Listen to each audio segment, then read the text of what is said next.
লাগাতার 5টা ম্যাচের মধ্যে 5টা সেঞ্চুরি করা সেকেন্ড ব্যাটসম্যান। একটা টেস্ট ম্যাচের মধ্যে প্রথম ইনিংসে 100 এবং সেকেন্ড ইনিংসে 90 রান করা। 11টা টেস্ট ম্যাচের মধ্যে লাগাতার হাফ সেঞ্চুরি করা। ওডিআই এর মধ্যে একটা টিমের বিরুদ্ধে 6টা সেঞ্চুরি করা। টেস্ট ম্যাচের মধ্যে সেকেন্ড উইকেটের জন্য 314 রানের পার্টনারশিপ করা এবং অ্যাজ এ ক্যাপ্টেন একটা সিরিজের মধ্যে 323 রান করা। ওডিআই এ তৃতীয় উইকেটের জন্য 226 রানের পার্টনারশিপ করা এবং এক বছরের মধ্যে 2262 রান করা। এমন অনেক রেকর্ড ইন্ডিয়া টিমের ওপেনার এবং ভয়ঙ্কর ব্যাটসম্যান গৌতম গম্ভীরের নামে আছে। তাহলে চলুন জানা যাক যে কেন গৌতম গম্ভীর ইন্ডিয়ার টিমে একটা ভিলেন ছিল, যে অনেক কন্ট্রোভার্সির সামনাসামনি করে এবং ইন্ডিয়ান ক্রিকেট টিমে অনেক গুরুত্বপূর্ণ একটা রোল নেয়। আমি যদি আপনাকে ট্রফির কথা বলি তাহলে গৌতম গম্ভীর অনেকগুলো ট্রফি তার নিজের নামে করে নিয়েছে, যেমন 2007 T20 world cup, 2011 ODI world cup, 2010 Asia cup এবং 2012 আর 2014 আইপিএল ট্রফি। একমাত্র একটাই প্লেয়ার যে as a player and as a coach দুই পজিশনে আইপিএল ট্রফি তার নিজের নামে করে নেয়। আপনি যখন গৌতম গম্ভীরের নাম শুনবেন তখন আপনার 2007 ওয়ার্ল্ড কাপ এবং 2011 ওয়ার্ল্ড কাপের মধ্যে ধামাকা ইনিংসগুলোর কথা মনে পড়ে যাবে। কিন্তু আজ আমি আপনাকে এমন কিছু বলবো হয়তো সেগুলো আপনি জানেনই না। গৌতম গম্ভীর ইন্ডিয়ার ফার্স্ট ব্যাটসম্যান যে টেস্ট এবং টি20-র মধ্যে প্রথম নাম্বার 1 পজিশন নিয়েছে। 2009 সালে Sachin Tendulkar, Jacques Kallis, Ricky Ponting, Rahul Dravid এদের মতো ট্যালেন্টেড ব্যাটসম্যান ছিল, আর ওই সময়ের মধ্যেও গৌতম গম্ভীর টেস্টে 1 নম্বর র্যাঙ্কের মধ্যে ছিল, যার কারণে তাকে 2009 সালে ICC test player of the অ্যাওয়ার্ডও দিয়ে সম্মানিত করা হয়। আবার আপনাকে বলি তো গৌতম গম্ভীর 2007 সালে সবার থেকে বেশি রান করা ব্যাটসম্যানও ছিল। তারপর 2011 সালে সেকেন্ড হাইয়েস্ট রান গেটারও ছিল, যে নিউজিল্যান্ড এবং ইংল্যান্ডের মধ্যে অনেক টেস্ট ম্যাচে ধামাকা পারফরমেন্সও দিয়েছে। যে টেস্ট ম্যাচ ইন্ডিয়ার হেরে যাওয়ার কথা সেই টেস্ট ম্যাচে অনেক ইম্পর্টেন্ট রুল নেই এবং সেই টেস্ট ম্যাচকে ড্র করে দেয়। আপনাকে বলি তো এখনো পর্যন্ত গৌতম গম্ভীর ইন্ডিয়ার হয়ে 6টা ম্যাচে ক্যাপ্টেন্সি করে এবং 6টা ম্যাচই সে জিতিয়ে দেয়। গৌতম গম্ভীরের ক্যাপ্টেন্সিতে ইন্ডিয়ার টিম নিউজিল্যান্ডকে একদম 5-0 হোয়াইট ওয়াশ করে দেয়। আবার আপনাকে বলি তো শ্রীলঙ্কার বিরুদ্ধে গৌতম গম্ভীরকে একটা ম্যাচের মধ্যে ম্যান অফ দ্য ম্যাচও ঘোষণা করা হয়েছিল, কিন্তু গৌতম গম্ভীর সেই অ্যাওয়ার্ড বিরাট কোহলির হাতে তুলে দেয়, কেননা সেই ম্যাচে বিরাট কোহলি তার মেডেন সেঞ্চুরি পূর্ণ করেছিল। কিপ ডাউনে ইন্ডিয়ার সাথে সাউথ আফ্রিকার থার্ড টেস্ট ম্যাচ খেলা হচ্ছিল, যেখানে গৌতম গম্ভীর সম্পূর্ণভাবে ইনজুরি ছিল। তারপরেও সেই টেস্ট ম্যাচে ব্যাটিং করার জন্য আসে এবং ভারতকে 1-1 মধ্যে টেস্ট ড্র করে দেয়। গৌতম গম্ভীর ইনজুরি হওয়ার পরেও সেই টেস্ট ম্যাচ খেলতে আসে এবং সে ফার্স্ট ইনিংসে 93 এবং সেকেন্ড ইনিংসে 64 রান করে। তাছাড়া গৌতম গম্ভীর এমন অনেক আইপিএল সিজনে most run in IPL season as a IPL player রেকর্ডও তার নামের মধ্যে আছে। হ্যাঁ, এত রেকর্ড তার নামে থাকা পরেও কেন তাকে এমনভাবে হেড করা হয়? হ্যাঁ, এবং কি এমন কন্ট্রোভার্সি তার ক্রিকেট লাইফে ছিল যে তাকে the real villain of Indian cricket নামে ঘোষিত করা হয়? তাহলে আপনাকে বলি গৌতম গম্ভীর তার ডোমেস্টিক ক্রিকেট শুরু করে 1999 সালে, কিন্তু সে লাইমলাইটে আসে 2 বছর পর 2002 সালে, কারণ একটা দিল্লির ব্যক্তি গ্রাউন্ডের মধ্যে অ্যানাউন্সমেন্ট করে যে একটা aggressive lift hand Batman cricket দুনিয়াকে হেলানোর জন্য আসছে। ডোমেস্টিক ক্রিকেটে সে সুন্দর পারফরমেন্স দেওয়ার পর তাকে বোর্ড প্রেসিডেন্ট 11 ক্রিকেট টিমে সিলেক্ট করে নেয়। তারপর সে জিম্বাবুয়ের বিরুদ্ধে 218 রান করে, মানে সে ডবল সেঞ্চুরি করে। তার 1 বছর পর তাকে ইন্ডিয়ার টিমে বলা হয়, কিন্তু বলার পরেও ইন্ডিয়ার টিমের সিলেক্টর গৌতম গম্ভীরকে ওভারলুক করে। তারপরে গৌতম গম্ভীর তার হার্ডওয়ার্কের জন্য ইন্ডিয়ার টিমে তার পজিশন ফিক্স করে নেয়। হ্যাঁ, 2003 বাংলাদেশ ভার্সেস ইন্ডিয়া টিমে তাকে সিলেক্ট করে নেয়। হ্যাঁ, সে 2003 সালে ইন্ডিয়া এবং বাংলাদেশের ম্যাচের মধ্যে প্রথম ডেবিউ করে। আর আপনাকে বলি তো ওই ম্যাচের মধ্যে গৌতম গম্ভীর শুধুমাত্র 11 রান স্কোর করে। তার 1 বছর পর অস্ট্রেলিয়ার বিরুদ্ধে টেস্ট ম্যাচে ডেবিউ করে ওয়ানখেড়ে স্টেডিয়ামের মধ্যে, যেখানে প্রথম ইনিংসে 3 এবং দ্বিতীয় ইনিংসে 1 রান করে সে আউট হয়ে যায়। তারপরে সে 2007 সালে তার টি20 ডেবিউ করে স্কটল্যান্ডের বিরুদ্ধে, কিন্তু বৃষ্টির কারণে ম্যাচ বন্ধ হয়ে যায়। হ্যাঁ, তার ক্যারিয়ারের প্রথম 3 বছর এতটাও ভালো ছিল না, যার কারণে তার ব্যাটিং টেকনিক এবং পজিশন নিয়ে কোশ্চেন ওঠা শুরু হয়ে যায়।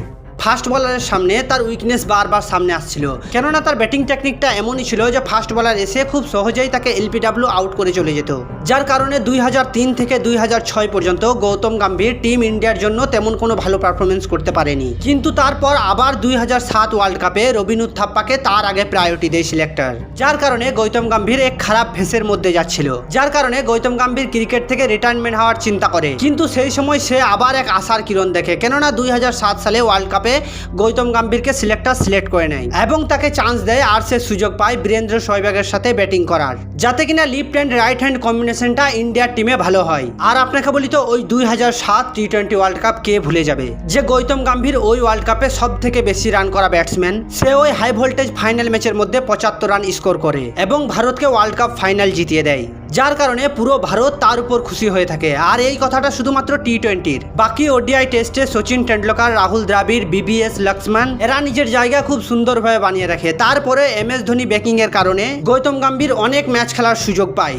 আর তারপর আসে তার গোল্ডেন পিরিয়ড 2008 থেকে 2011 পর্যন্ত, যেখানে গৌতম গম্ভীর তার অ্যাগ্রেসিভ রূপ সবাইকে দেখায়। আর ওই পিরিয়ডে গৌতম গম্ভীর অনেক খতরনাক ইনিংসও খেলে এবং ভারতকে ম্যাচ জেতায়। 2004 সিবি সিরিজের মধ্যে গৌতম গম্ভীর সচিন টেন্ডুলকারের সাথে এমন পার্টনারশিপ বানায় যে মনে হচ্ছিল ভারতের টিমের হয়ে একটা খতরনাক ব্যাটম্যান ব্যাট চালিয়েই যাচ্ছে। আর ওই সিরিজে পারফরমেন্সের কারণে গৌতম গম্ভীর ওডিআই ফরম্যাটে তার নিজের একটা আলাদা ইমেজ তৈরি করে নেয়। আর সৌরভ গাঙ্গুলিকে যাওয়ার পরে সে তার জায়গাটা নিয়ে নেয়। আর তারপর 2009 সালে নিউজিল্যান্ডের বিরুদ্ধে গৌতম গম্ভীর লগভগ 600 মিনিট পিচের মধ্যে দাঁড়িয়েছিল। আর সে ওই 600 মিনিটের মধ্যে 137 রান করে। হ্যাঁ, সে 2009 সালে টপ ইন্টারন্যাশনাল ব্যাটম্যানের মধ্যে নিজের জায়গাটাও বানিয়ে নেয়। আর ওই সালে সে ICC test cricketer of the year পুরস্কারও পায়। তার ঠিক 2 বছর পর তার দেখা স্বপ্ন পূর্ণ হয়ে যায়, কারণ গৌতম গম্ভীর 2011 ওয়ার্ল্ড কাপে সেকেন্ড হাইয়েস্ট রান গেটার হয়ে যায় আর টিমকে 28 বছর পর ওডিআই ওয়ার্ল্ড কাপ জেতায়। আর তার ওই মোমেন্ট ইন্ডিয়ান ক্রিকেটার ইতিহাসের বুকের মধ্যে লেখা থাকবে যে এই ইন্ডিয়ান টিম এবং ইন্ডিয়ার টিমের এই ওপেনার আগে পাওয়া অনেক বড় একটা ব্যাপার। কিন্তু আমরা এটা খুব ভালোভাবে জানি যে কোনো কিছু যেমন উপরে যায় ঠিক তেমন নিচেও আসে। আর শুরু হয় গৌতম গম্ভীরের ডাউনফল। ইন্ডিয়ার টিমে তার আর তেমন জায়গা হচ্ছিল না, কারণ বিরাট কোহলি, রোহিত শর্মা, শেখর ধাওয়ানের মতো ট্যালেন্টেড ব্যাটসম্যান এবং মিডিল অর্ডার ব্যাটসম্যানদের কনসিস্টেন্সির কারণে সে তার জায়গা হারিয়ে দেয়। কিন্তু তারপরেও আপনাকে বলি, গৌতম গম্ভীর সে এত সহজে হার মেনে নেয়নি, কেননা সে ডোমেস্টিক ক্রিকেটে কনসিস্টেন্সি পারফরমেন্স করতেই থাকে। যার কারণে সে 2014 এবং 2016 সালে আবার ইন্ডিয়ার টিমে কামব্যাক করে। কিন্তু এবার সে ফেল হয়ে যায় টিম ইন্ডিয়ার মধ্যে। আবার আইপিএল এর মধ্যে বিরাট কোহলির পর Gautam Gambhir highest second run গেটার ছিল এবং 2018 সালে গৌতম গম্ভীরকে দিল্লি ডেয়ারডেভিলস কিনে নেয়। কিন্তু সে সেই সিজনেও তেমন কিছু করতে পারেনি, যার কারণে আগে গিয়ে সে ক্রিকেট থেকে রিটায়ারমেন্ট নিয়ে নেয়। গৌতম গম্ভীর টেস্ট ম্যাচে 41.96 অ্যাভারেজে 4154 রান করে, ওডিআইয়ে লগভগ 40 অ্যাভারেজে 5328 রান করে এবং টি-20তে 119.03 স্ট্রাইক রেটে লগভগ 932 রান করে। আর আইপিএলে সব মিলিয়ে 4218 রান করে। এই সব রেকর্ড এবং ক্রিকেট স্কোর গৌতম গম্ভীরের নামে ছিল। কিন্তু সে তার অ্যাগ্রেসিভ এবং কন্ট্রোভার্সির কারণে ক্রিকেট লাইমলাইটে চলে আসে। তাহলে চলুন সে কন্ট্রোভার্সিগুলোকে দেখা যাক। নাম্বার 1, গৌতম গম্ভীর সব থেকে বড় কন্ট্রোভার্সি শুরু করে যখন সে অস্ট্রেলিয়ার বিরুদ্ধে টেস্ট ম্যাচ খেলছিল, যেখানে সে শেন ওয়াটসনকে ইচ্ছা করে অনেক জোরে ধাক্কা দেয়, যার কারণে তাকে পরের ম্যাচে ব্যানও করে দেওয়া হয়েছিল। আর ওই ম্যাচে সে 206 রান করেছিল। নাম্বার 2, গৌতম গম্ভীর পাকিস্তানের বিরুদ্ধে ম্যাচ খেলার সময় কামরান আকমলের সাথে কথা কাটাকাটি লেগে গিয়েছিল। এমন পরিস্থিতি তৈরি করে নিয়েছিল যে মনে হচ্ছিল দুইজনকে পিটিয়েই ছাড়বে। তারপর সে নিজেই স্টেটমেন্ট দেয় যে ব্রডকাস্ট আমার লড়াই দেখিয়ে দিয়েছে, নিজের ড্রিঙ্ক ব্রেকস বাদ দিয়ে। 3 নম্বর, 2011 ওয়ার্ল্ড কাপ জেতা নিয়ে বারবার সে অডিয়েন্সকে এবং মিডিয়াকে কোশ্চেন করে যে কে আপনাদের ওয়ার্ল্ড কাপ জেতায়, কারণ তার মনে হয় যে মিডিয়া একজনকে ক্রেডিট দেয় যে এমএস ধোনি, সে একটা 6 মেরে ইন্ডিয়াকে ওয়ার্ল্ড কাপ জিতিয়ে দেয়। কিন্তু গৌতম গম্ভীর বলে যে এমন না, ইন্ডিয়ান ক্রিকেট টিম সবার কন্ট্রিবিউশন নিয়ে ওয়ার্ল্ড কাপ জেতে, কিন্তু ব্রডকাস্ট এবং মিডিয়ারা সব ক্রেডিট একজনকে দেয় যে সেই ওয়ার্ল্ড কাপ জিতিয়েছে। আর Gautam Gambhir point of view, Zaheer Khan এবং যুবরাজ সিং এদের দুইজনকে এতটাও ক্রেডিট দেওয়া হয়নি যতটা এমএস ধোনির একটা 6কে দেওয়া হয়। নাম্বার 4, আশা করি এটা সবার মনে আছে যে গৌতম গম্ভীর এবং বিরাট কোহলি দুজনই লড়াই করার সিচুয়েশনে চলে এসেছিল। হ্যাঁ, আইপিএল এর মধ্যে ওই দৃশ্য আজও সবার মনে আছে, যার কারণে গৌতম গম্ভীর এবং বিরাট কোহলির মধ্যে অনেক হিংসা এবং শত্রুতা বেড়ে যায়। তারপর আপনাকে বলি যে একটা ইন্টারভিউর মধ্যে গৌতম গম্ভীরকে জিজ্ঞেস করা হয় যে আপনার লাইফে কি কোনো রিগ্রেট আছে? তখন গৌতম গম্ভীর জবাব দেয় যে কাশ ও ক্রিকেটার না হতা, কিন্তু সে এটা কেন বলে আজও পর্যন্ত কেউ জানে না।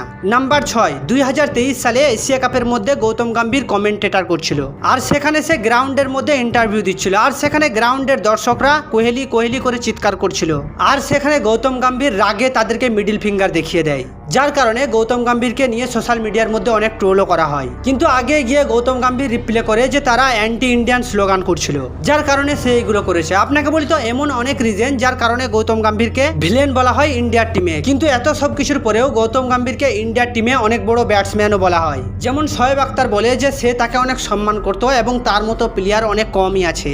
যেমন জাহির খান বলে যে তার মতো প্লেয়ার দেশের জন্য সব কিছু করতে পারে। তারপর যেমন কেকেআর এর প্লেয়ার রবিনুর থাপ্পা বলে যে দেশের রেসের কথা আসলে গৌতম গম্ভীর সবার আগে। তাহলে চলুন গৌতম গম্ভীরের ব্যাপারে আজ আমি আপনাদেরকে কিছু বলি। গৌতম গম্ভীর 2022 সালে লখনৌ সুপার জয়েন্টে মেন্টরের জায়গা নেয় এবং 2023 পর্যন্ত চলে, যার কারণে লখনৌ সুপার জয়েন্ট প্লে অফে নিজের জায়গা বানায়। তারপর 2024 সালে কেকেআরের মেন্টরের জায়গাটা নেয় এবং গৌতম গম্ভীরের মেন্টরে কলকাতা নাইট রাইডার খুব সহজেই আইপিএল ট্রফি তৃতীয়বারের মতো জিতে নেয়। আর আপনাকে বলি, এখন তো গৌতম গম্ভীর ইন্ডিয়ার টিমে চলে এসেছে, তো এবার ইন্ডিয়ার টিমের রূপটা অনেক খতরনাক হতে চলেছে।